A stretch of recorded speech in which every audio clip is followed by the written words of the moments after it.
আসসালামু আলাইকুম ভিউয়ার্স, আজকে আমরা এসেছি এই শাহিওয়াল গাভীটির আপনার কৃত্রিম প্রজনন করাতে। গাভীটি দেখতে মাশাআল্লাহ দিলে অসাধারণ ছিল। আল্লাহর রহমতে বৃষ্টি আল্লাহর রহমতে ভালো আসবে।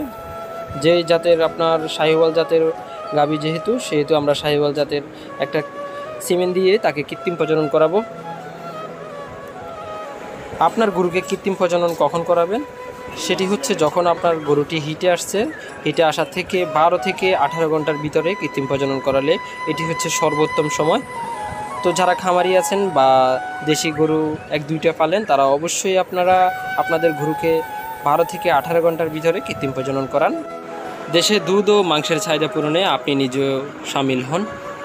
তো শুধুমাত্র দেশের উন্নয়ন হবে বললে ভুল হবে, এটি আপনারও একটা আর্থসামাজিক উন্নয়ন এবং নিজের আর্থিক উন্নয়নের দিকেও আপনি ধাবিত হবেন। কারণ একটি গাভীর থেকে যদি কৃত্রিম প্রজনন করানো হয়, তখন আপনার যে বাছুরটি আসবে সেটি যদি উন্নত হয়, আপনি গাভীটি বিক্রি করতেও আপনি ভালো একটা দাম পাবেন, তখন আপনি নিজেও স্বাবলম্বী হবেন। ভিডিওটি ভালো লাগলে আপনি শেয়ার করতে পারেন এবং এই পরবর্তী ভিডিও দেখার জন্য সাবস্ক্রাইব করে রাখবেন। আসসালামু আলাইকুম সবাইকে।